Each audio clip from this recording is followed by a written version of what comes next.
राधे राधे मेरे प्यारे भाइयों बहनों माताओं व बंधुओं। संस्कार की बातें चैनल में आपका स्वागत है। बंधुओं, आज रविवार के दिन मैं आपके लिए लाई हूँ भगवान सूर्य की कथा। बंधुओं, रविवार को भगवान सूर्य की कथा को सुनने मात्र से आपको चारों दिशाओं से सुख, समृद्धि, ऐश्वर्य और मान की प्राप्ति होगी। बंधुओं, यदि आप कथा को पूर्ण विश्वास, सच्ची निष्ठा के साथ एकाग्र मन होकर पूरा सुनते हैं तो आपको कभी भी जीवन में धन की कमी नहीं आएगी। बंधुओं, यदि आपने हमारे चैनल को अब तक सब्सक्राइब नहीं किया तो जरूर करें और बेल आइकन दबाना ना भूलें ताकि आपको हमारी आने वाली सभी वीडियोस की जानकारी सबसे पहले हो सके। बंधुओं, वीडियो को पूरी सुनने के बाद कमेंट बॉक्स में जय सूर्य भगवान जरूर लिखें। बोलो सूर्य भगवान की जय हो। भगवान सूर्य का आधार ध्रुव है और ध्रुव का शिशुमार के आशय स्वयं श्री नारायण है। उस शिशुमार के हृदय में श्री नारायण स्थित है, जो समस्त प्राणियों के पालन करता और आदिभूत सनातन पुरुष हैं। श्री पार्षद जी बोले, आरोह और अवरोह के द्वारा सूर्य की एक वर्ष में जितनी गति है, उस संपूर्ण मार्ग की दोनों काष्ठाओं का अंतर 180 मंडल है। सूर्य का रथ भिन्न भिन्न आदित्य, ऋषि, गंधर्व, अप्सरा, यक्ष, सर्प और राक्षस गणों से अधिष्ठित होता है।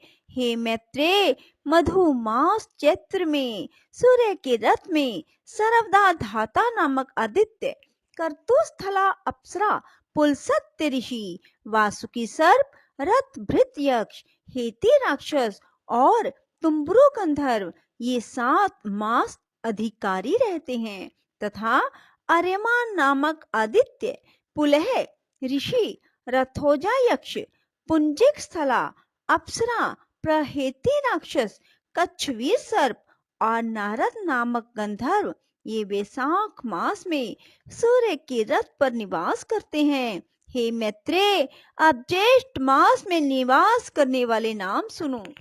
उस समय मित्र नामक आदित्य, अत्रि ऋषि, तक्षक सर्प, पौरुषेय राक्षस, मेनका अप्सरा, हाहा गंधर्व और रथ स्वन नामक यक्ष ये उस रथ में वास करते हैं तथा आषाढ़ मास में वरुण नामक आदित्य, वशिष्ठ ऋषि, नाग सर्प, सहजन्य अप्सरा, हुहु गंधर्व, रक्ष राक्षस और रथ चित्र नामक यक्ष उसमें रहते हैं। श्रावण मास में इंद्र नामक आदित्य, विश्वा वसु गंधर्व, स्तोत्र यक्ष, एला पुत्र सर्प, अंगिरा ऋषि, प्रमलोचा अप्सरा और सर्पी नामक राक्षस सूर्य के रथ में बसते हैं तथा भाद्रपद में विवस्वान नामक आदित्य, उग्रसेन गंधर्व, भृगु ऋषि, आपूरन यक्ष, अनुलोचा अप्सरा, नागसर्प, सहजन्य अप्सरा, हुहु गंधर्व,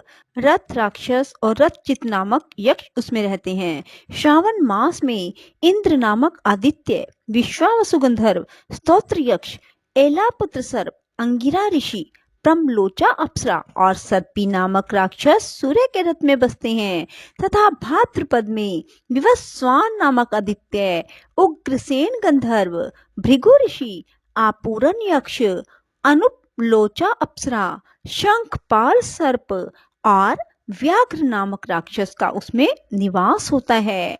आश्विन मास में पूषा नामक आदित्य, वसुरुचि गंधर्व, वात राक्षस, गौतम ऋषि, धनंजय सर्प, सुषेण गंधर्व और घृताची नाम की अप्सरा का उसमें वास होता है। कार्तिक मास में उसमें विश्वावसु नामक गंधर्व, भारद्वाज ऋषि, पर्जन्य आदित्य, ऐरावत सर्प, विश्वाची अप्सरा, सेनजित यक्ष और आप नामक राक्षस रहते हैं। मार्ग शीर्ष के अधिकारी अंश नामक आदित्य, कश्यप ऋषि, ताक्षरे यक्ष, महापदम सर्प, उर्वशी अप्सरा, चित्रसेन गंधर्व और विद्युत नामक राक्षस हैं। हे विप्रवर, पौष मास में कर्तु ऋषि, भग आदित्य, उर्नायु गंधर्व, सफोज राक्षस, करकोटक सर्प, अरिष्ट नेमी यक्ष, पूर्वचिति अप्सरा जगत को प्रकाशित करने के लिए सूर्य मंडल में रहते हैं। हे मैत्रेय, त्वष्टा नामक आदित्य, जमद अग्नि ऋषि, कंबल सर्प, तिलोत्तमा अप्सरा, ब्रह्मोपेत राक्षस, क्षितिज यक्ष और धृतराष्ट्र गंधर्व ये 7 माघ मास में भास्कर मंडल में रहते हैं। अब जो फागुन मास में सूर्य के रथ में रहते हैं उनके नाम सुनो। हे महामुने, वे विष्णु नामक आदित्य, अश्वतर सर्प, रंभा अप्सरा, सूर्यवर्चा गंधर्व, सत्यजित यक्ष, विश्वामित्र ऋषि, यज्ञोपेत नामक राक्षस हैं। हे ब्रह्मन, इस प्रकार विष्णु भगवान की शक्ति से तेजोमय हुए ये 7 गण एक एक मास तक सूर्य मंडल में रहते हैं। मुनिगण सूर्य की स्तुति करते हैं, गंधर्व सम्मुख रहकर उनका यशोगान करते हैं, अप्सराएं नृत्य करती हैं, राक्षस रथ के पीछे चलते हैं, सर्प वहन के अनुकूल रथ को सुसज्जित करते हैं और यक्षगण रथ की बागडोर संभालते हैं तथा नित्य सेवक बाल खिल्ले आदि इसे सब ओर से घेरे रहते हैं। हे मुनि सत्तम, सूर्य मंडल के 7 गण ही अपने अपने समय पर उपस्थित होकर शीत, ग्रीष्म और वर्षा आदि के कारण होते हैं। श्री मैत्रेय जी बोले, भगवान, आपने जो कहा कि सूर्य मंडल में स्थित 7 गण शीत, ग्रीष्म आदि के कारण होते हैं, सो मैंने सुना। हे गुरु, आपने सूर्य के रथ में स्थित और विष्णु शक्ति से प्रभावित गंधर्व, सर्प, राक्षस, ऋषि, बाल खिल्ले आदि अप्सरा तथा यक्षों के तो पृथक पृथक व्यापार बतलाए, किंतु हे मुने, यह नहीं बतलाया कि सूर्य का कार्य क्या है। यदि 7 गण ही शीत, ग्रीष्म और वर्षा के करने वाले हैं तो फिर सूर्य का क्या प्रयोजन। यह कैसे कहा जा सकता है कि वृष्टि सूर्य से होती है। यदि 7 गणों का यह वृष्टि आदि कार्य समान है तो सूर्य उदय हुआ, अब मध्य में है, अब अस्त होता है, ऐसा लोग क्यों कहते हैं।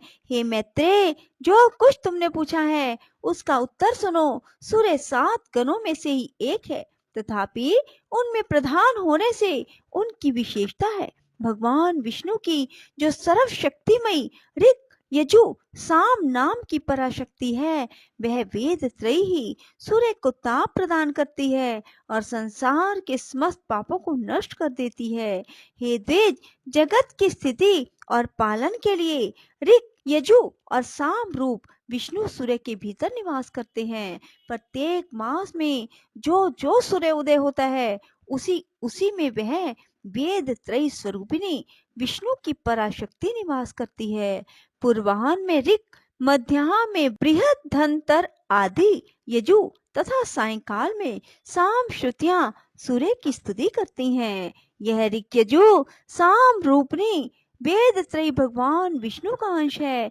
यह विष्णु शक्ति सर्वदा आदित्य में रहती है। यह त्रयीमयी वैष्णवी शक्ति केवल सूर्य की अधिष्ठात्री है, बल्कि ब्रह्मा, विष्णु, महादेव भी त्रयीमय हैं। सर्ग के आदि में ब्रह्मा श्रृंगमय है, उनकी स्थिति के समय विष्णु यजुर्मय, अंत काल में रुद्र साममय है। इसलिए सामगान की ध्वनि अपवित्र मानी गई है। इस प्रकार वह त्रयीमयी सात्विकी वैष्णवी शक्ति अपने 7 गणों में आदित्य आदि में स्थित है।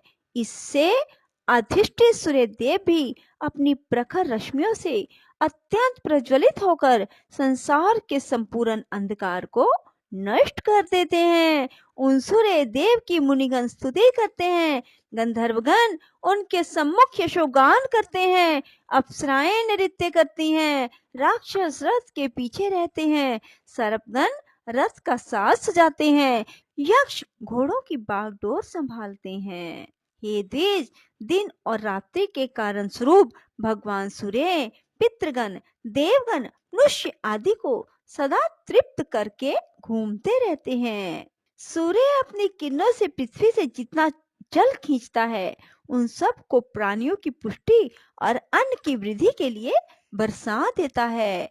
उससे भगवान सूर्य समस्त प्राणियों को आनंदित कर देते हैं और इस प्रकार वे देव, मनुष्य, पितृगण आदि सभी का पोषण करते हैं।